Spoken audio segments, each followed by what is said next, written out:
With Spider-Man No Way Home coming out this Wednesday or the day after if you live in any inferior non-England country, but then again your country wouldn't be run by Tories, so I guess it wins in that aspect. But with the movie coming out this week, I've decided to go over everything we should expect to see in the movie. So let's begin with the beginning. The movie will start right where Far From Home ended, with Peter getting his identity revealed during his date with MJ. That movie does take place somewhere in the summer, and we know that No Way Home takes place in the winter, so obviously there will be a time jump during the film.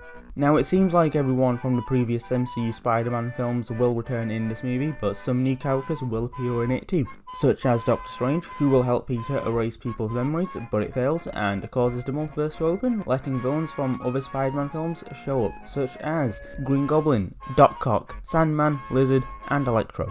We're one off from having a Sinister Six, so we can only guess that there's a surprise sixth villain in this movie. There was an Empire Spider-Man magazine which had a circle that coincidentally looks like Mysterio's fishbowl helmet, and the soundtrack of the movie was leaked and it did contain Mysterio's theme, so there's a chance he could return in this movie.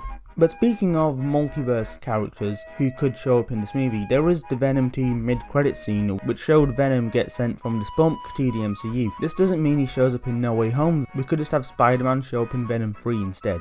The plot of the movie, which was pretty much revealed to us in the trailer, is that Peter is going to have to deal with the struggle of being accused of murder and blowing up the London Bridge, but what makes it worse for him is that now it affects his personal life with his friends and family. It's been leaked that Matt Murdock will show up in this movie, most likely to defend Peter in court, and it's been confirmed by Kevin Feige that if Daredevil was to return in the MCU, it would be Charlie Cox who'd play him, which is some pretty upsetting news to us fans of the Daredevil 2003 movie starring Ben Affleck. It's a bit odd how the two superhero roles he's played have gone through similar arcs where they learn that killing is bad, even though those characters never actually kill in the source material. I don't know, I just thought I'd bring that up. But yeah, this is some devastating news. I really thought he had a chance of returning, but sadly not.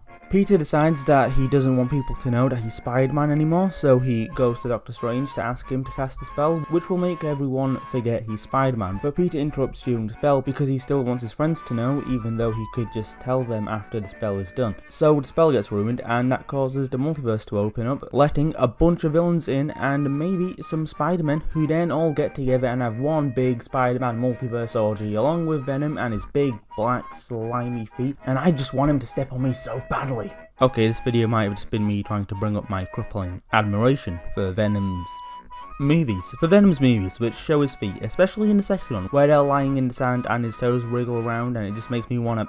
Okay, maybe I should just end the video now and hope that Venom's feet show up in Spider-Man No Way Home. I mean, hope that Toby and Andrew show up in No Way Home. Okay, I'll see you when Venom's feet are out. I mean when Venom's feet are... I mean when his toes are in my... I mean, well, you know what I mean.